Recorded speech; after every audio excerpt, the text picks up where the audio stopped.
أعوذ بالله من الشيطان الرجيم بسم الله الرحمن الرحيم الحمد لله رب العالمين والعاقبة للمتقين والجنة للموحدين والنار للمعاندين والصلاة والسلام على سيد الأنبياء والمرسلين وعلى شفيعنا وشفيع المذنبين أبي القاسم محمد وآلہ الطاہرین الطیبین المعصومین لا سیما علی بقیت اللہ فی العالمین واللعنۃ الدائمۃ علی اعدائہم اجمعین اما بعد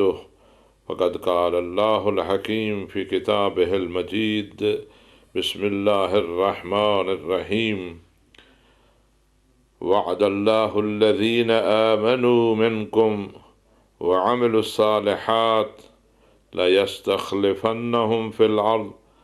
كَمَا اسْتَخْلَفَ الَّذِينَ مِنْ قَبْلِهِمْ وَلَيُمَكِّنَنَّ لَهُمْ دِينَهُمُ الَّذِي ارْتَضَىٰ لَهُمْ وَلَيُبَدِّلَنَّهُمْ مِنْ بَعْدِ خَوْفِهِمْ أَمْنًا يَعْبُدُونَنِي لَا يُشْرِكُونَ بِي شَيْئًا سورہ نور آیت 55۔ اللہ تبارک و تعالیٰ نے وعدہ دیا ہے کہ وہ اپنی زمین کی وراثت جو ہے مستضعف و کمزور لوگوں کے حوالے کرے گا، اور یہ آرزو ہر مسلمان کی ہے، ہر موحد اور توحید پرست کی ہے۔ اللہ کا وعدہ یقیناً پورا ہونا ہے۔ آج تک ایسا مرحلہ نہیں آیا کہ ساری زمین پر اللہ کا نظام نافذ ہوا ہو، اور یہ انشاءاللہ آخری زمانے میں قیامت آنے سے پہلے حضور پاک صلی اللہ علیہ وسلم کے بارے نشین حضرت امام مہدی علیہ السلام کے ذریعے ہونا ہے۔ ہم پچھلے پروگراموں میں مسلسل یہ کہتے چلے آ رہے ہیں کہ امام مہدی علیہ السلام کا نظریہ جو ہے یہ اسلامی مسلمات میں سے ہے، اور اس میں کسی قسم کی شک کی ضرورت نہیں ہے۔ یہ نظریہ حقیقت میں اسلام کی بالادستی اور اسلام کے نفاذ کا نظریہ ہے، اور امام مہدی علیہ السلام اس شخصیت کا نام اور عنوان ہے جو حضور پاک صلی اللہ علیہ وسلم کی اولاد سے ہیں، اور ائمہ اہل بیت علیہ السلام میں 12ویں ہیں، اور حضور پاک صلی اللہ علیہ وسلم کے 12ویں خلیفہ ہیں، خاتم الخلفاء ہیں، خاتم الاوصیاء ہیں، اور ہم سب اس وقت کی انتظار میں ہیں۔ اب ایک چیز جو جہاں آج میں بتانا چاہتا ہوں، پہلے اس کا اجمالی تذکرہ آیا ہے کہ جن مصنفین نے یا محدثین نے امام مہدی علیہ السلام کے تذکرہ کیا ہے تو انہوں نے اس کے ساتھ ساتھ حضرت عیسیٰ کا ذکر بھی کیا ہے، اور یہ کہ حضرت عیسیٰ اور دجال یہ دو جو ہیں ان کا حوالہ دیتے رہے۔ مثلا قاضی محمد بن علی شوکانی نے اپنی کتاب ہے ان کی التوضیح فی تواتر ما جاء فی المہدی المنتظر والدجال والمسیح، یعنی باقاعدہ کتاب کا نام یہ رکھا ہے کہ وہ متواتر حدیثیں جو امام مہدی منتظر کے بارے میں ہیں، دجال اور مسیح کے بارے میں۔ صدیق حسن جو ہے انہوں نے اپنی کتاب الاذاعہ میں، اور شوکانی نے اس حوالے سے کتاب لکھی ہے، اور کہ اس بارے میں احادیث جو ہیں وہ تواتر کے ساتھ ہیں۔ ان میں محمد بن اسماعیل صنعانی ہے، اس کی کتاب ہے سبل السلام جو 1182 میں، اور صدیق حسن نے الاذاعہ میں یہ کہا ہے کہ سید علامہ بدر الملہ المنیر محمد بن اسماعیل الامیر الیمانی وہ کہتے ہیں کہ وہ احادیث جو امام مہدی کے خروج کے بارے میں دلیل ہیں، اور یہ کہ وہ آل محمد سے ہوں گے، اور یہ کہ وہ آخری زمانے میں ظاہر ہوں گے، تو اس زمانے یا وقت کا تعین نہیں آیا، لیکن ان سے پہلے دجال جو ہے اس نے آنا ہے۔ اور بعض نے امام مہدی کی جو احادیث ہیں ان کے بارے میں یہ کہا ہے کہ ان میں تواتر ہے۔ جنہوں نے امام مہدی کی احادیث کے بارے میں بتایا ہے کہ یہ متواتر حدیثیں ہیں، یعنی تواتر کی حد کو پہنچے ہوئی ہیں۔ تواتر یا حدیث متواتر اس حدیث کو کہتے ہیں جس کے بارے میں کسی قسم کے شک کی گنجائش نہ ہو۔ حافظ ابو الحسن محمد بن الحسین العابری السجزی جس کی کتاب ہے مناقب،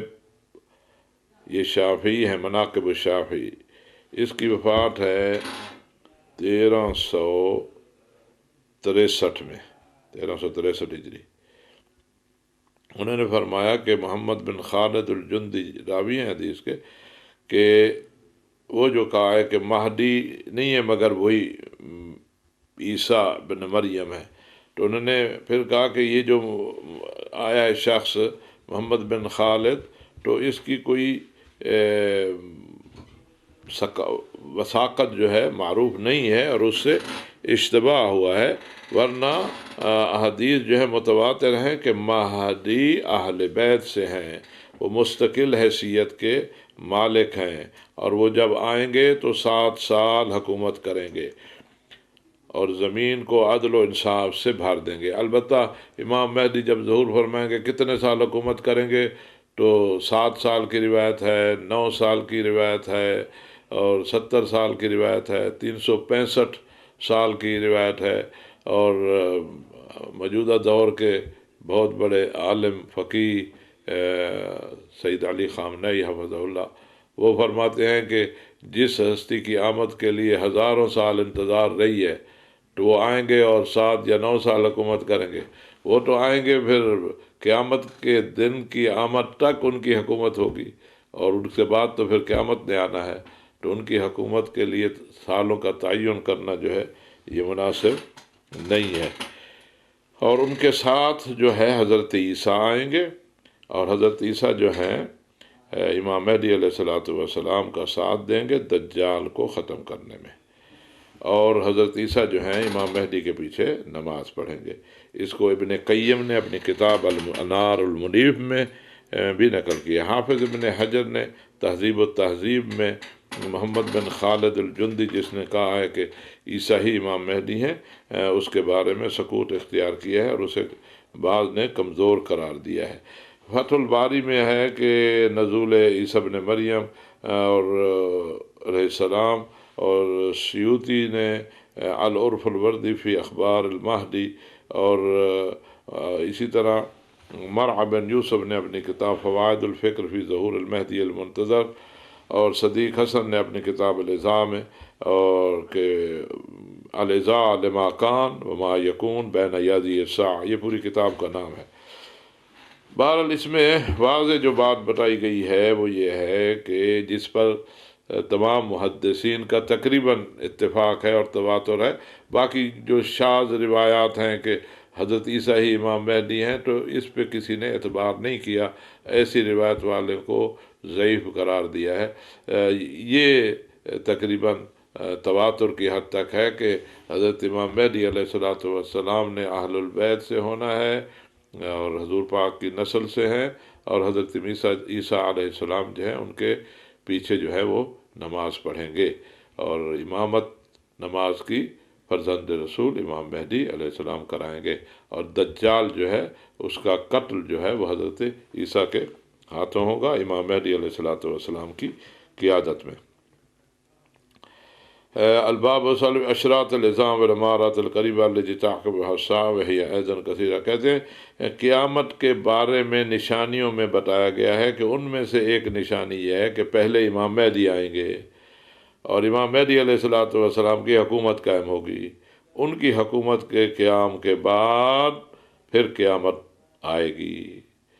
تو یہ وہ چیزیں ہیں کہ جو ہم نے آپ کو تفصیل سے بتا دی ہیں۔ اب یہ ہے کہ جنہوں نے یہ نظریہ اختیار کیا ہے کہ امام مہدی علیہ السلام سے متعلق جو احادیث ہیں وہ احادیث متواتر ہیں، ان میں جس طرح اور کہ ہم تذکرہ کر چکے، تو شیخ محمد السفارینی جو 1188 میں ان کی وفات ہے، ان کی کتاب ہے لوامع الانوار البہیہ، تو انہوں نے کہا ہے کہ یہ جو احادیث ہیں علماء اہل سنت کے اعتقادات کے مطابق بھی یہ معنوی تواتر تو یقینی ہے، اور بعض نے لفظی تواتر بھی کہا ہے، اور اس میں اصحاب کے دور سے شروع کیا ہے، اتنی تعداد میں اصحاب ہیں، پھر تابعین ہیں، پھر تبع تابعین ہیں، پھر اس کے بعد کے علماء ہیں۔ اسی طرح قاضی محمد بن علی الشوکانی جن کی وفات ہے 1250 جن کی تفسیر مشہور ہے نیل العطار۔ وہ اپنی کتاب التوضیح فی تواتر ما جاء فی المہدی المنتظر والدجال والمسیح، آج یہ ہے کہ انہوں نے بھی مسیح اور دجال کا تذکرہ امام مہدی علیہ السلام کے ساتھ کیا ہے، اور فرمایا کہ 50 حدیثیں ایسی ہیں کہ جو صحیح حسن، اور ان میں سے کچھ اگر کمزور ہیں تو وہ بھی دوسری حدیث کے ساتھ ان کی کمزوری جو ہے وہ دور ہو جاتی ہے، اور اس میں کوئی شبہ نہیں ہے کہ یہ تمام حدیث جو ہیں تواتر کی حد تک پہنچی ہوئی ہیں۔ اور مہدی منتظر کے ساتھ مسیح علیہ السلام حضرت عیسیٰ کا آنا اور ان کے پیچھے نماز پڑھنا، اور پھر دجال کا وجود اور اس کا آنا، یہ بھی انہی میں سے ہے کہ یہ بات بھی تواتر کے ساتھ پہنچی ہوئی ہے، اس کا بھی انکار نہیں کیا جا سکتا۔ شیخ صدیق حسن القنوجی، وہ جو ہے 1307 ہجری ان کی وفات ہے، اور انہوں نے کتاب الازاء لما کان وما یکون بین ید الساعہ، تو وہ کہتے ہیں یہ حد تواتر کو پہنچی ہوئی ہیں حدیثیں۔ اس میں کوئی شک نہیں کہ امام مہدی علیہ السلام آخری زمانے میں ظاہر ہوں گے، لیکن کس مہینے ہوگا، کس سال ہوگا، تو اس پہ معلوم نہیں ہے۔ اور یہ شیخ محمد بن جعفر القطانی، جن کی وفات جو ہے 1345 ہجری میں ہے، نظم المتناثر من الحدیث المتواتر، انہوں نے بھی بیان کیا ہے کہ حضرت عیسیٰ کا نزول ہونا ہے، اس پر اجماع ہے، کتاب و سنت سے یہ بات ثابت ہے، اور مہدی منتظر کے بارے میں جو ہے حدیث وارد ہوئی ہیں وہ تواتر کو پہنچی ہوئی ہیں، اور دجال نے بھی آنا ہے، اور امام مہدی علیہ السلام کے پیچھے حضرت عیسیٰ نے نماز پڑھنی ہے۔ اس کو بخاری نے اپنی صحیح میں بیان کیا ہے، مسلم نے اپنی صحیح میں بیان کیا ہے، اور اسی طرح مسلم نے حضرت ابو ہریرہ سے، مسلم نے اپنی صحیح میں حضرت جابر انصاری سے، جابر بن عبداللہ انصاری سے، اور اس میں یہ ہے کہ نماز جو ہے مسلمانوں کے امام پڑھائیں گے، اور عیسیٰ جو ہے ان کے پیچھے نماز پڑھیں گے۔ رسول اللہ صلی اللہ علیہ وآلہ وسلم نے اتنی کثرت سے اس بارے میں بیان کیا ہے کہ جس کے بارے میں شک نہیں کیا جا سکتا۔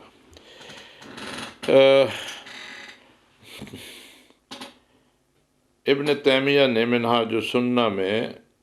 بھی اس کو بیان کیا ہے، اور وہ اس بات کو کمزور سمجھتے ہیں کہ کوئی یہ کہے کہ حضرت عیسیٰ ہی امام مہدی ہیں۔ اور ابن خلدون نے جو رائے اختیار کی، اس کی جواب جو ہے متعدد محدثین و مورخین اور محققین نے دیا ہے، اس بحث کو ہمیں کرنے کی ضرورت نہیں ہے۔ تو جب یہ بات طے ہے کہ حضرت امام مہدی علیہ السلام نے آنا ہے، تو اس کے آنے سے پہلے کی کوئی علامات، کوئی نشانیاں، کوئی پتہ چلے، اس وقت ان کے آنے سے پہلے عمومی صورتحال کیا ہوگی، تو اس کے بارے میں یہ ہے کہ ان کی آمد کے بارے میں تو کسی کو شک نہیں ہے۔ ان سے آنے سے پہلے کیا ہوگا؟ ظلم عام ہوگا، زمین ظلم جور سے بھر چکی ہوگی، اور ائمہ اطہار علیہم السلام نے خود حضور پاک صلی اللہ علیہ وسلم کی حدیث میں بھی ہے کہ مومنین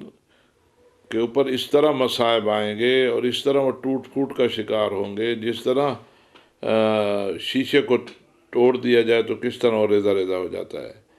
اور پھر فرمایا کہ اس طرح ایک برتن جو ہوتا ہے کچا، اور ٹھیکری جو مٹی کا بنا ہوا برتن ہے پکا ہوا، اس کو جیسے توڑتے ہیں تو ٹکڑے ٹکڑے ہو جاتا ہے۔ تو پھر فرمایا کہ دیکھیں تمہارے اوپر چھاننا لگے گا،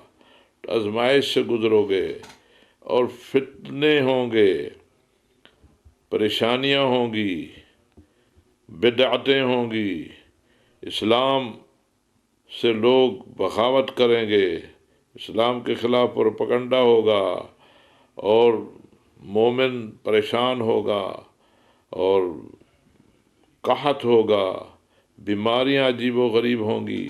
جن کا علاج نہیں سمجھ آئے گا،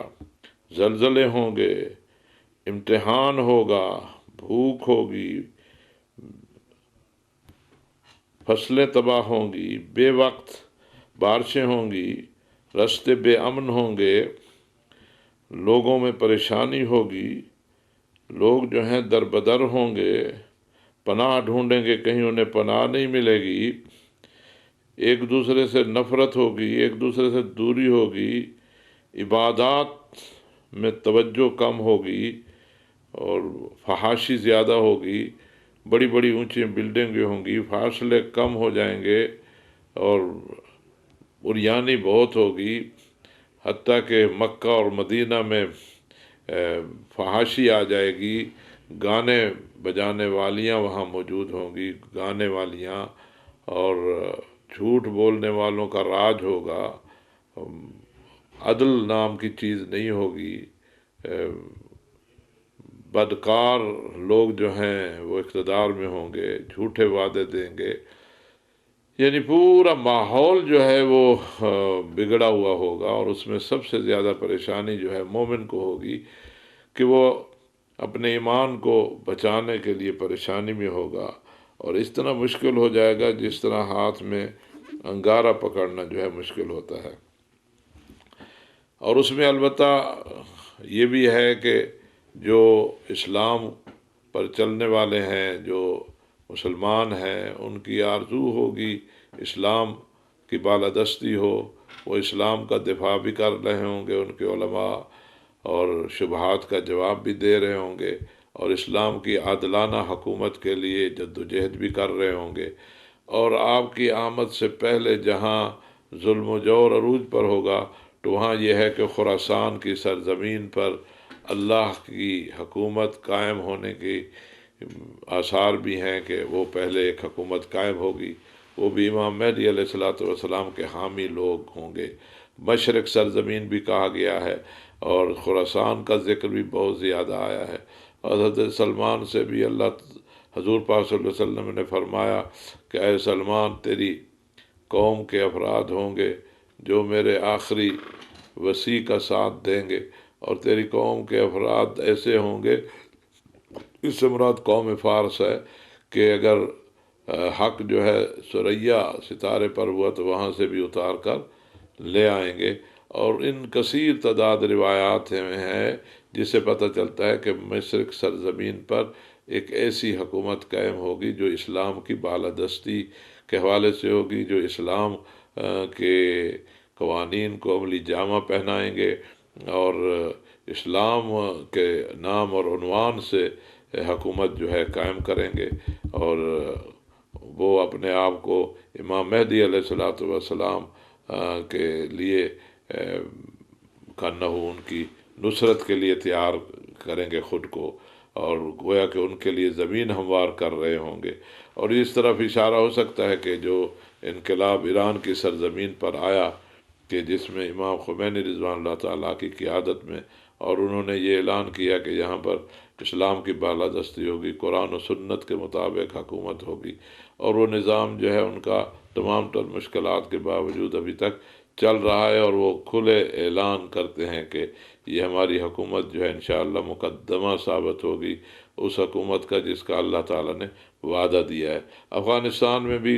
جو علماء کی حکومت آئی تو اس میں بھی یہ تاثر دیا گیا، اور ان کا بھی یہی نعرہ تھا کہ ہم ایسی حکومت قائم کریں گے جو عدل الہی پر مبنی ہو، اور یہ مقدمہ بنے امام مہدی علیہ الصلوۃ والسلام کی حکومت کا۔ اور جگہوں پر بھی ہو سکتا ہے یہ ہے کہ ایسی حکومت قائم ہو۔ خود پاکستان کا قیام جو ہے اس حوالے سے ہوا کہ یہ اسلام کے لیے تجربہ گاہ بنے، اور یہاں پر اسلامی حکومت قائم ہو، اور یہ بھی اسلامی حکومت جو ہے پھر اس عالمی اسلامی حکومت کے ساتھ متصل ہو۔ ایسی تحریکیں جو ہیں مصر میں، سوڈان میں، اور اسلامی جو علاقے ہیں ان میں بھی پہلے اٹھتی رہی ہیں، اور آئندہ بھی اٹھ سکتی ہیں، کیونکہ یہ جو ایک تاثر ہے کہ یہ جو مسلمان جو ہیں وہ اسلام کو چھوڑ چکے ہوں گے، اور اس کا یہ مطلب نہیں ہے کہ ان میں کچھ ایسے گروہ نہیں ہوں گے جو اسلام کی بالادستی کے لیے کام کر رہے ہوں۔ روایت میں ہے کہ شام کی سرزمین پر بہت زیادہ فتنے ہوں گے، جنگ و جدل ہوگی، لیکن شام ہی کی سرزمین کے حوالے سے ہے کہ وہاں ابدال بھی ہوں گے جو امام مہدی علیہ السلام کا ساتھ دیں گے، اور شام سے مراد بھی وسیع علاقہ ہے جس میں فلسطین، لبنان، یہ سب شامل ہے۔ عراق کے حوالے سے ہے کہ وہاں بہت زیادہ قتل و غارت گری ہوگی، اختلاف بہت زیادہ ہوں گے، کسی ایک حکومت پر قائم نہیں رہیں گے، اور سیاسی اختلافات بہت زیادہ ہوں گے، اور یورپیوں کے حملے اور غیر مسلموں کے ان پر تابڑ توڑ حملے، اور یہ سب جو ہے روایت میں موجود ہے۔ دجلہ میں خون بہے گا، اور فرات کے مقام پر شام میں بڑی جنگ ہوگی، اور کرکیسا کی جگہ پر بہت بڑی جنگ ہوگی، اور یہ بھی روایات سے ثابت ہے کہ فلسطین کی سرزمین پر یہودیوں کو بڑی حکومت ان کی قائم ہو جائے گی، ان کی اولاد اور ان کے حامی اور اتحادی بھی بہت زیادہ ہوں گے، لیکن پھر ان کو شکست کا سامنا کرنا پڑے گا، اور پھر اللہ تبارک و تعالیٰ کے دین پر کامل ایمان رکھنے والے اٹھیں گے اور ان کی اس ظالم اور جابر حکمرانی کا خاتمہ کریں گے۔ اور ایسے معلوم ہوتا ہے کہ یہودیوں کی حکومت کا خاتمہ امام مہدی علیہ السلام کے ظہور سے پہلے ہو چکا ہوگا، کیونکہ جب امام مہدی علیہ السلام آئیں گے تو انہوں نے بیت المقدس میں جا کر مسجد اقصی میں نماز با جماعت پڑھانی ہے اور پڑھنی ہے، اور حضرت عیسیٰ جو ہیں وہیں پر ہی آسمان سے ان کا نزول ہوگا، جیسا کہ روایت اور حدیث میں ثابت ہے۔ ہم یہ سارا اپنے ناظرین پر چھوڑتے ہیں کہ وہ ظہور کی جو علامات ہیں، امام مہدی علیہ السلام کی حکومت سے پہلے جو کچھ ہونا ہے، یمن میں بہت زیادہ جنگ ہوگی، یمنیوں کا بڑا قتل ہوگا، لیکن یمنیوں کی بڑی تعریف بھی واقع ہوئی ہے کہ یمنی جو ہے امام مہدی علیہ السلام کے ساتھیوں میں شامل ہوں گے، بلکہ ان کی حکومت قائم کرنے میں یمنیوں کا بھی ایک بہت بڑا رول اور کردار ہوگا۔ حجاز میں مختلف حکمرانوں کا آنا، حکومتوں کا تبدیل ہونا، پھر شاہوں کا، بادشاہوں کا وہاں پر آنا، پھر بادشاہوں کی ملوکیت کے حالات و واقعات، اور پھر وہاں پر ظلم اور جبر اور استبداد، اور پھر شاہوں کا آپس میں اختلاف، اور یہ سلسلہ جو ہے اسی طرح چلتا رہے گا۔ عوام کا اپنے حکمرانوں سے خوش نہ ہونا، بے عملی کا زیادہ ہونا، بد نظمی ہونا، دہشت گردی ہونا، کعبۃ اللہ کے طواف کا بند ہونا، مسجد نبوی میں نماز کا بند ہونا، مسجدوں کا معطل ہونا، یہ ساری علامات جو ہیں احادیث میں موجود ہیں۔ آج کل انٹرنیٹ کا دور ہے، آپ امام مہدی علیہ السلام کے موضوع کو سرچ کریں تو آپ کو بہت کچھ مل جائے گا۔ اور یہ ماہ شعبان جو ہے، کیونکہ امام مہدی علیہ السلام کے ساتھ منسوب ہے، یہ مہینہ رسول اللہ صلی اللہ علیہ وآلہ وسلم کا مہینہ ہے۔ حضور پاک صلی اللہ علیہ وسلم نے فرمایا کہ یہ مہینہ میرا مہینہ ہے، اور اس مہینے میں روزے رکھ کے میری مدد کرو۔ اس مہینے میں جو ہے یہ اہل البیت کا مہینہ ہے، اور 15 شعبان کو بڑی خصوصیت حاصل ہے کہ 15 شعبان ہی وہ دن ہے جس میں حضرت امام مہدی علیہ السلام کی ولادت ہوئی ہے۔ اور جو یہ کہتے ہیں کہ ابھی ولادت نہیں ہوئی، تو ان کے لیے بھی یہی ہے کہ یہ جو دن ہے یا یہ جو رات ہے 15 شعبان کی، جس کو شب برات کا جا رہا ہے، کیا معلوم کہ جس امام مہدی کے بارے میں لوگ یہ سمجھتے ہیں کہ ان کی ولادت ہونی ہے تو ان کی ولادت بھی اسی دن ہو، لیکن بہرحال ہمارا عقیدہ جو ہے، ایک بڑی تعداد جو ہے مسلمانوں کی، ان کا یہ عقیدہ ہے کہ امام مہدی علیہ السلام جو ہیں وہ 15 شعبان ہی کو پیدا ہوئے ہیں۔ جب یہ یقین ہے کہ انہوں نے آنا ہے، انہوں نے آ کر اسلام کا بول بالا کرنا ہے، انہوں نے آ کر ظلم کا خاتمہ کرنا ہے، اس کے لیے ہر مسلمان کو تیاری کرنی چاہیے، خاص کر علماء کی ذمہ داری ہے۔ پہلی ذمہ داری تو علماء کی یہ ہے کہ اسلام کی بالادستی کے لیے کام کریں۔ دوسری ذمہ داری یہ ہے کہ امت مسلمہ میں وحدت اور یکجہتی کے لیے کام کریں، اور وہ عقائد جو مسلمانوں کو متحد رکھنے کا سبب ہیں ان عقائد کو لوگوں کے درمیان عام کریں۔ ان عقائد میں سے عقیدہ امام مہدی علیہ الصلوۃ والسلام ہے جو امت کی وحدت کی ضمانت ہے، کیونکہ یہ ایک ایسا نظریہ ہے کہ جس میں دو رائے نہیں ہے۔ البتہ اس کو متنازع بنانے میں اسلام دشمن قوتوں کا بڑا کردار ہے، اور وہ اب بھی کردار ادا کر رہے ہیں۔ یہ علماء کی ذمہ داری ہے کہ اس قسم کی جو کمزور روایات کو لے کر اور اس کو مشکوک بنانے کی جو کوشش کی جاتی ہے اس کا تدارک کریں، اس کی تلافی کریں، اس کا جواب دیں، کیونکہ ایک مسلمہ عقیدہ اور جو الہی وعدہ جس سے مربوط ہے اس کو مسلمانوں میں متعارف نہ کروانا، اور ہماری نوجوان نسل کو یہ علم نہ ہو کہ مستقبل اسلام کا ہے اور وہ مایوسی کا شکار ہوں، تو ان کو مایوسی سے کس نے نکالنا ہے؟ علماء نے نکالنا ہے۔ تو علماء کی ذمہ داری ہے کہ وہ جو اسلام کے خلاف جو شکوک و شبہات ہیں، جو یہ تاثر دیا جا رہا ہے کہ اسلام تو ایسا نظام ہے جو زندگی کے عملی مسائل جو ہیں جو اس کے ہم مبتلا ہیں ان کا اس کے پاس حل ہی نہیں ہے، تو یہ علماء کا کام ہے کہ وہ اس کا حل پیش کریں، قرآنی نظام جو ہے اس کو متعارف کروائیں، اور جدید دور کے جو تقاضے ہیں ان کا حل بھی تو قرآن و سنت میں موجود ہے، اور وہ علماء نے پیش کرنا ہے۔ اور یہ تب ہی ہو سکتا ہے کہ علماء اگر آپس میں نہ لڑیں، آپس میں ایک دوسرے پر تہمتیں نہ لگائیں، ایک دوسرے پر کفر کے تیر نہ چلائیں۔ اسلام جو ہے وہ تو خوبصورت دین ہے، اسلام میں تو تفرقے کی گنجائش ہی نہیں ہے، اور علماء ہی وہ صنف ہیں جو پوری امت کو اکٹھا رکھ سکتے ہیں۔ تو اس سے حضور پاک صلی اللہ علیہ وسلم کی خوشی بھی اسی میں ہے، اللہ تبارک و تعالیٰ کی رضا بھی اسی میں ہے۔ وَاعْتَصِمُوا بِحَبْلِ اللَّهِ جَمِيعًا، ہمارا دین اسلام ہے، کعبہ ہماری وحدت کا نشان ہے، قرآن ہمیں متحد رکھنے کے لیے ایک ضابطہ رسول اور کتاب ہے، اور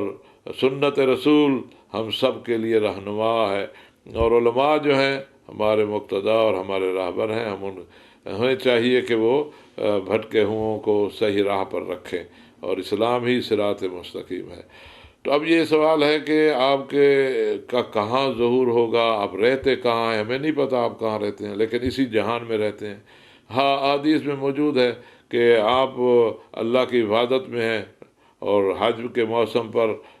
مکہ میں موجود ہوتے ہیں، لیکن کوئی ان کو پہچانتا نہیں۔ مدینہ منورہ میں بھی وہ آتے جاتے ہیں، کربلا بھی جاتے ہیں، نجف بھی، مشہد، قوم، اور بھی بعض مومنوں کے جنازوں میں بھی شرکت کرتے ہیں۔ لہذا جب آپ ظہور فرمائیں گے اور جب آپ اپنی حکومت کا اعلان کریں گے تو بہت سارے لوگ کہیں گے کہ ہم نے تو ان کو فلاں جگہ دیکھا تھا، فلاں جنازے میں دیکھا تھا، فلاں شخص کی مشکل حل کرتے ہوئے ہم نے ان کو دیکھا تھا۔ تو جس طرح جب حضرت موسیٰ نے اپنی نبوت کا اعلان کیا اور اپنی قوم کو فرعون سے نجات دلائی، تو اسی طرح حضرت امام مہدی علیہ السلام جو ہے مسلمانوں کو اس دور کے فرائنہ اور جابروں اور ظالموں اور دہشت گردوں سے مکمل نجات دلائیں گے۔ اور جو بھی مسلمانوں میں وحدت کے لیے کام کرتا ہے، امن کے قیام کے لیے کام کرتا ہے، عدل و انصاف کے لیے کام کرتا ہے، لوگوں کو روزگار مہیا کر کے، لوگوں کی پریشانیاں دور کر کے ان کو دین پر عمل کرنے کی تلقین کرتا ہے اور صحیح راستے پہ چلتا ہے، تو وہ گویا کہ امام مہدی علیہ السلام کی آمد کے لیے مقدمات فراہم کر رہا ہوتا ہے۔ یعنی ہمیں خود ذاتاً شخصاً خود ہمیں ٹھیک ہونا ہے، صالح بننا ہے، صالحین ہی امام مہدی علیہ السلام کے ساتھ ہوں گے۔ گناہ گار جو ہیں ان کی وہاں کوئی جگہ نہیں ہے، خیانت کاروں کی کوئی جگہ نہیں ہے، فسادیوں کی کوئی جگہ نہیں ہے، منافقوں کی کوئی جگہ نہیں ہے۔ ان کے خلاف تو آ کے وہ جہاد کریں گے، اور وہ تو صاف ستھرا ایک معاشرہ اور ماحول قائم کریں گے۔ تو ہمیں شخصاً خود اپنے آپ کو ٹھیک کرنا ہوگا، اسلامی معلومات ہمارے پاس ہونی چاہیے، ہمارے عقائد صحیح ہونے چاہیے، اور جو ہمارا عقیدہ ہے اس کے مطابق ہم پھر عمل کریں، جو ہماری بنیادیں ہیں اس کے مطابق عمل کریں، اور علماء سے پوچھیں کہ ہم کس طرح عمل کریں، اور جو بھی جس عالم نے جو بتایا ہے اسی کے مطابق وہ اسلام پر چلے تو یقیناً اللہ تبارک و تعالیٰ جو ہے اسے قبول کرے گا۔ کیونکہ اب جو کوئی خطا ہوئی ہے عمل کی تفصیل بتانے میں تو عالم سے ہوئی ہے، عالم اپنا عذر جو ہے اللہ کے پاس پیش کرے گا کہ میں نے فلاں شخص کو عبادت اس طرح کرنے کی کیوں تلقین کی تھی، وہ عالم اپنے بارے بتائے گا۔ دوسرا ہے اجتماعی طور پر بھی ہمیں ایک صالح معاشرہ تشکیل دینے کے لیے کوشش کرنی کی، یعنی جہاں افراد ٹھیک ہوں گے تو پھر وہ سوسائٹی بھی ٹھیک ہوگی، اور اس میں ظاہر ہے اسلامی معاشرہ صاف ستھرا معاشرہ ہوگا، نظافت والا معاشرہ ہوگا،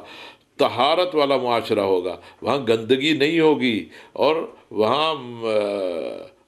فضائی آلودگی نہیں ہوگی، ایک سرسبز و شاداب زمین ہوگی، زمین کا کوئی بھی ٹکڑا نہیں ہوگا مگر وہاں پر درخت ہوگا اور سبزہ ہوگا۔ تو ہمیں ابھی سے اپنی زمینوں پر درخت بھی اگانے چاہیے، سبزہ بھی لگانا چاہیے کہ وہ خوبصورت گھر کو بھی خوبصورت رکھیں، اپنے گھر کے ارد گرد کے ماحول کو بھی صاف ستھرا رکھیں۔ گندے گھر میں اور نجس جگہ پر تو امام مہدی علیہ الصلوۃ والسلام اور ان کے انصار، ان کے جو خاصان ہیں وہ نہیں آئیں گے۔ وہ تو طہارت اور نظافت کے پابند بھی ہیں، اور اسلام کہتا ہے نظافت جو ہے آدھا ایمان ہے۔ تو اسی طرح دوسروں کے حقوق دینا، کسی کی حق تلفی نہ کرنا، کسی کا حق غصب نہ کرنا، زکوٰۃ کی ادائیگی، خمس کی ادائیگی، واجبات کی ادائیگی، حرام کاموں سے بچنا، مکروہات سے بچنا، مستحبات کو انجام دینا، نیک بننا، دوسروں کے ساتھ ہمدردی کرنا، دوسروں کے ساتھ محبت کرنا، جو بھٹک رہا ہے اسے صحیح رستے پر لانا، یہ ساری ذمہ داریاں بنتی ہیں۔ اور پھر کہنا کہ میں اس دولت حق کا اور اس اسلامی حکومت کے قیام کا منتظر ہوں، تو پھر ایسا انتظار کرنے والا ایسے ہے جیسے وہ حضور پاک کے ساتھیوں میں ہو، ایسے ہے جیسے اس نے جنگ بدر اور جنگ احد میں شرکت کی ہو، پھر اس کا بڑا ثواب ہے۔ اب یہ ہے کہ امام علیہ الصلوۃ والسلام کا ظہور جو ہے یا آپ کا آغاز جو ہے وہ افغانستان، ایران، پاکستان، عراق، شام، لبنان، سوڈان، مصر کسی اور جگہ سے نہیں ہونا۔ آپ کا اعلان اور آپ کا آغاز بیت اللہ سے ہی ہونا ہے، کعبہ سے ہی ہونا ہے، مکہ ہی سے ہونا ہے، وہیں سے آپ اعلان کریں گے۔ آپ کی آمد سے پہلے 15 دن آپ کی آمد سے پہلے، جیسا کہ روایات میں ہے، ایک سیدزادہ جو آپ کے خاندان سے ہوگا وہ کعبہ میں جا کر امام مہدی علیہ الصلوۃ والسلام کا پیغام پہنچانے کے لیے اٹھے گا اور کہے گا کہ میں ان کا پیغام لایا ہوں، ظلم بند کر دو، دہشت گردی ختم کر دو، اور امام مہدی علیہ السلام کہہ رہے ہیں کہ میرا ساتھ دو تاکہ میں عدل الہی قیام کرنے کے لیے اٹھوں اور قرآن کی حکومت قائم کروں۔ تو اسے پورا اعلان بھی نہیں پڑھنے دیں گے، تو اسے کعبہ ہی میں بڑی وحشت کے ساتھ، درندگی کے ساتھ قتل کر دیا جائے گا۔ اور اس چیز کو روایات سے ایسا محسوس ہوتا ہے کہ پوری دنیا دیکھ رہی ہوگی اور ایک وحشت چھا جائے گی، کیونکہ عالمی سطح کی جو بڑی اور ظالم طاقتیں ہیں وہ متوجہ ہوں گی مکہ اور مدینہ کی طرف، اور اس انتظار میں ہوں گی کہ کہیں امام مہدی علیہ الصلوۃ والسلام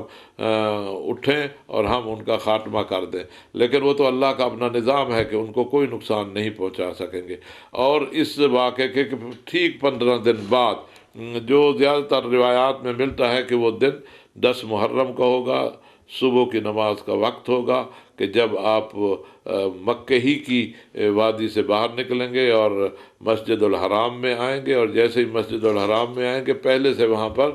آپ کے خاص اصحاب 313 جو ہیں وہ موجود ہوں گے، ان میں 13 خواتین کا بھی تذکرہ ہے وہ ہوں گی، اور آپ باقاعدہ طواف بجا لائیں گے اور نماز پڑھیں گے وہاں پر۔ البتہ مکے والے لوگ کہیں گے کہ یہ ایسے لوگ آئے ہیں کہ جن کو ہم پہلے سے نہیں پہچانتے، لیکن وہ پھر حجر اسود سے پش لگا کر کھڑے ہوں گے، اور اسی اثنا میں ایک زمین و آسمان کے درمیان سے آواز آئے گی، اور آواز دینے والا فرشتہ ہوگا، اور وہ حضرت جبرائیل ہی ہوں گے۔ تو کہیں گے کہ اے لوگو، آپ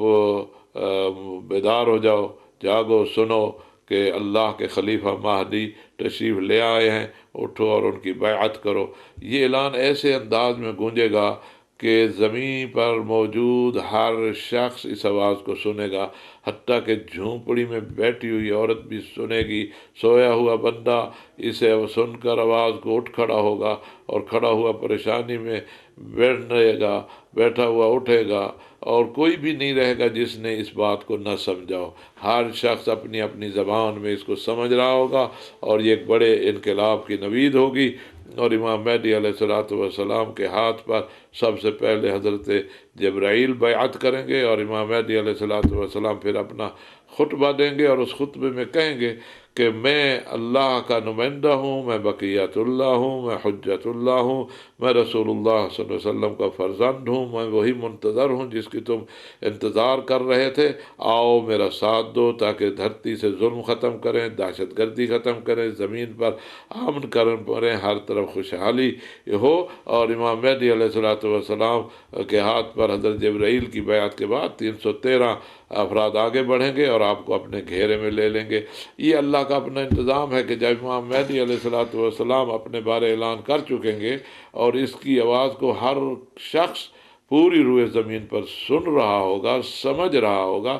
مکہ میں آپ کے اعلان کے بعد ایک قطرہ بھی خون کا نہیں گرے گا، اور بڑے پرامن طریقے سے پورا مکہ جو ہے آپ کی اطاعت میں آ جائے گا، اور وہاں پر آپ کا 10,000 کا لشکر جرار جو ہے وہ تیار اور آمادہ ہوگا۔ اسی اثناء میں امام علیہ السلام جو ہیں کہیں گے کہ میں ابھی انتظار کر رہا ہوں کہ میرے نانے کی بتائی ہوئی خبر جو ہے وہ صحیح ثابت ہو، کیونکہ جو شام میں ایک شخص حاکم بنے گا جس کو سفیانی کہا جائے گا، اور وہ مغربیوں کے اشارے پر یا اسلام دشمن طاقتوں کے اشارے پر مدینہ کی طرف آئے گا، اور وہ حضرت امام مہدی علیہ السلام کی تلاش میں ہوگا، اور جب مدینہ میں وہ قتل عام کرے گا اور اس کے بعد اسے پتہ چلے گا کہ امام مہدی علیہ السلام تو مکہ میں موجود ہیں، وہ مکہ کی طرف بڑھے گا۔ مکہ اور مدینہ کے درمیان وادی بیضاء میں اس کا پورا لشکر اپنے توپ خانہ ٹینک سمیت تباہ ہو جائے گا۔ البتہ سفیانی خود اس لشکر میں موجود نہیں ہوگا، 2 بندے بچ جائیں گے، ایک اس کو پھر تھپڑ لگے گا، دونوں کی گردنیں مڑ جائیں گی، ایک جو ہے اللہ کی اپنے نظام ہے وہ شام سفیانی کے پاس پہنچ جائے گا، اسے نذیر کہتے ہیں، اور دوسرا جو ہے کعبہ میں امام مہدی علیہ السلام کے پاس پہنچ جائے گا، اسے بشیر کہتے ہیں، اور امام علیہ السلام اس کے منہ پہ ہاتھ پھیریں گے اور اس کا منہ جو ہے سیدھا ہو جائے گا اور وہ یہ خبر بتائے گا، تو آپ کہیں گے کہ یہ ایک نشانی ہے کہ جو کچھ میرے جد نے کہا تھا وہ صحیح ثابت ہوا، اور یہ اس کا لشکر جو ہے تباہ ہوا ہے، اور یہ خود آپ کی حقانیت کے لیے ایک الہی آیت اور نشانی ہوگی۔ ادھر سفیانی کو بھی خیر پتہ چل جائے گا کہ میرا لشکر جو ہے وہاں تباہ ہو گیا ہے، اور یہ خبر پوری دنیا میں پھیل جائے گی، کیونکہ گویا کہ لائیو نشریات ہو رہی ہوں گی۔ آج کے دور میں خبر کا پھیلنا تو بڑا تیز ترین ذرائع موجود ہے، اور پھر پتہ نہیں امام کی ظہور کے وقت اور کتنے تیز ہو چکے ہوں گے، اس کی تو ہمیں خبر نہیں ہے، کیونکہ انسان جو ہے ہر دن نئے سے نئے ذرائع جو ہیں، ابلاغ جو ہیں وہ لا رہا ہے، اور یہ بھی اللہ کا اپنا انتظام ہے کہ آپ اپنے ولی کے لیے اپنے مخالفین سے انتظام کرواتے ہیں، اپنے ولی کے لیے اپنے مخالفین سے زمین ہموار کرواتے ہیں۔ بہرحال آپ مکہ میں رہیں گے، اور مکہ سے پھر کچھ دن بعد آپ مدینہ منورہ پہنچیں گے۔ مدینہ منورہ میں جب آئیں گے تو آپ کے آنے کے بعد وہاں بھی کوئی خون ریزی نہیں ہوگی، ان دونوں حرموں میں امن قائم ہو جائے گا، اور اس کے بعد وہاں سے آپ اپنے مرکز جہاں آپ کا بننا ہے، مرکزی حکومت دارالحکومت، آپ عراق کی طرف تشریف لائیں گے، یقیناً آپ کربلا جائیں گے، اور کربلا سے پھر کوفہ جو آپ کا مرکز ہوگا، وہاں پر آپ اپنی حکومت کا پورا منشور جو ہے وہ بیان کریں گے، اور وہیں سے آپ مختلف جگہوں پر اپنے نمائندوں کو روانہ کریں گے اور ان کو ہدایات دے کر بھیجیں گے، اور اس طرح آپ عملی طور پر اسلامی عالمی حکومت کا باقاعدہ اعلان کریں گے، اور پھر وہیں کوفہ ہی سے آپ نے شام کی طرف آنا ہے۔ مرج عذرا شہر دمشق کے قریب ہے، جہاں حجر بن عدی کے مزارات بھی ہیں، وہاں پر آپ کی فوج پڑاؤ ڈالے گی، اور وہاں سے آپ اپنے فوج کے کمانڈر جو ہیں آپ کے، وہ سفیانی کو گرفتار کر کے لے آئیں گے۔ سفیانی جب آپ کے سامنے آئے گا، کیونکہ اس سے پہلے وہ اغیار کے ساتھ مل کر بہت زیادہ مسلمانوں کو نقصان پہنچا چکا ہوگا، اور اسلام کے نام پر ہی نقصان پہنچا چکا ہوگا۔ اب مسلمانوں کو پتہ چل چکا ہوگا کہ سفیانی جو تھے وہ اسلام دشمن تھے، اور فرزند رسول امام مہدی علیہ السلام آ چکے ہیں، تو لوگ دھڑا دھڑ امام مہدی علیہ السلام کی ہی تائید اور انہی کی حمایت میں ہوں گے، اور سفیانی بھی اعلان کرے گا کہ آپ مجھے قتل نہ کریں، میرے پاس بہت سارے راز ہیں، میں وہ آپ کو دینا چاہتا ہوں۔ لیکن امام مہدی علیہ الصلوۃ والسلام اپنے ساتھیوں کے ساتھ مشورہ کرنے کے بعد فیصلہ ہوگا کہ اس نے کیونکہ بہت زیادہ قتل عام کیا، لذا اسے سزا دی جائے۔ چنانچہ بحیرہ طبریہ پر ان کو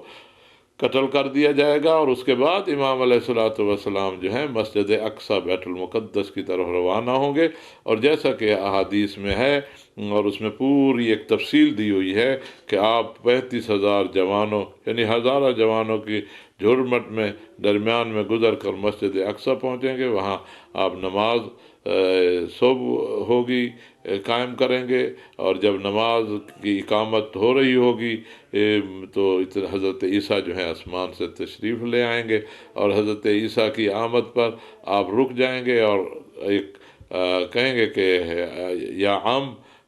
آپ آگے بڑھیں اور نماز پڑھیں، تو حضرت عیسیٰ فرمائیں گے کہ نہیں، آپ کے لیے نماز قائم کی گئی ہے، آپ ہی نماز پڑھیں، میں آپ کے پیچھے آپ کی امامت میں نماز پڑھوں گا۔ اور یہ وہ حدیث اس پر سچ ہوگی جو حدیث حضور پاک کی تھی کہ وہ کیسا وقت ہوگا کہ جب امام آپ کا ہوگا اور عیسیٰ جو ہیں وہ آپ کے امام کے پیچھے جو ہے نماز پڑھیں گے، اور یہ مسلمانوں کے لیے بہت بڑی خوشی کی بات ہوگی۔ اور اس کے بعد ظاہر ہے پوری دنیا میں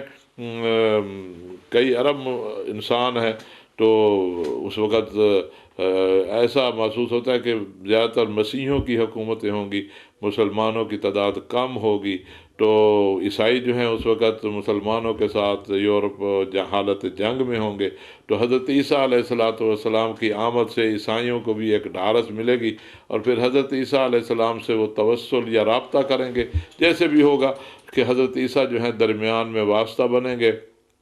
سنی حدیثی منابع اور شیعی حدیثی منابع دونوں میں یہ ہے، اور بڑا واضح الفاظ میں لکھا ہوا ہے کہ حضرت عیسیٰ جو ہیں عیسائی حکمرانوں کے درمیان اور امام مہدی علیہ الصلوۃ والسلام کے درمیان ایک صلح قائم کرائیں گے، ایک معاہدہ کروائیں گے جنگ بندی کا، اور کہ ایک دوسرے پر چڑھائی نہیں کریں گے، ایک دوسرے کے خلاف خیانت نہیں کریں گے، ایک دوسرے کے افراد کو نقصان نہیں پہنچائیں گے، اور باہمی پرامن طریقے سے رہیں گے، اور کسی کی تبلیغ اور ترویج پر بھی پابندی نہیں ہوگی، ہر شخص جو ہے آزاد ہوگا، اور جو بھی رستہ اور جو بھی دین اپنے لیے انتخاب کرے، اور کوئی جبر یا کوئی زیادتی کسی کے لیے نہیں ہوگی۔ یہ معاہدہ جو ہے 7 سال کا ہوگا، اور بعض روایات کے مطابق 3 سال ہی گزرے ہوں گے کہ یہ حکمران جو ہیں اس معاہدے کو عیسائی حکمران جو ہیں توڑ دیں گے، اور اس معاہدہ توڑنے کے بعد ایک بڑی جنگ ہوگی، اور وہ جنگ جو ہے حضرت عیسیٰ جو ہیں امام مہدی علیہ الصلوۃ والسلام کی فوج کے کمانڈر بن کر لڑیں گے، اور اس طرح پھر وہ سب حکمرانیاں ختم ہو جائیں گی، اور پھر بس اللہ کی حکومت جو ہے امام مہدی علیہ الصلوۃ والسلام کی قیادت میں قائم ہوگی، اور اسی دوران ہی دجال کا جو سلسلہ ہے اس دجال کے خلاف بھی ایک بڑی کارروائی کی جائے گی، اور دجال کا بھی حضرت عیسیٰ جو ہیں اسے جا کے قتل کریں گے اور اس کا خاتمہ ہوگا۔ اور یہ ایک آخر میں جو ہم نے آپ کو ایک اشارہ دے دیا، اس کی ساری تفصیلات جو ہیں آپ کتابوں میں پڑھ سکتے ہیں، انٹرنیٹ سے دیکھ سکتے ہیں، اور آخر میں پھر اس بات کو دہرا رہا ہوں جو میں نے اپنے پورے 10 پروگراموں میں ہر دفعہ یہ کہتا رہا ہوں کہ امام مہدی علیہ الصلوۃ والسلام کو جو موضوع ہے اسے اختلافی موضوع نہ بنایا جائے، کمزور روایات کا سہارا لے کر سنی شیعہ ایک دوسرے پر حملہ آور نہ ہوں۔ امام مہدی علیہ الصلوۃ والسلام جو ہے امت مسلمہ کا نقطۂ اتحاد ہیں، کیونکہ اس میں کسی میں کوئی اختلاف نہیں، کسی کو کوئی شک نہیں، اور یہ تواتر سے طے شدہ بات ہے، اور مفتی سعودی عرب ابن خباز نے بھی اس بات کو بڑے واضح الفاظ میں کہا، اور تمام محدثین جو ہیں سلفیہ مسلک کے جو ہیں اور جتنے بھی مسالک ہیں سب اس بات کے قائل ہیں کہ امام مہدی علیہ الصلوۃ والسلام کے آنے سے ہی زمین سے ظلم کا خاتمہ ہوگا، قرآن کی حکومت قائم ہوگی، عدل الہی قائم ہوگا، انصاف کی حکومت قائم ہوگی، الحاد ختم ہوگا، کفر ختم ہوگا، نفاق ختم ہوگا، اور یہ ہر مسلمان کی آرزو ہے۔ اور لا الہ الا اللہ کی سربلندی ہوگی، اللہ اکبر کی صدائیں ہوں گی، محمد الرسول اللہ صلی اللہ علیہ وسلم کی صدائیں ہوں گی، ائمہ اہل بیت کی محنت رنگ لائے گی، انبیاء کی محنت کا ثمر حاصل ہوگا، امام حسین علیہ السلام نے جو بڑی قربانی دی ہے اس کا ثمر حاصل ہوگا۔ ہمیں اس دن کی انتظار کرنی چاہیے، یعنی اپنے آپ کو آمادہ کرنا چاہیے، اپنے آپ کو نیک بنائیں، اپنا ماحول نیک بنائیں، اپنے گھر کو صاف ستھرا بنائیں، اسے نیک بنائیں، کسی پہ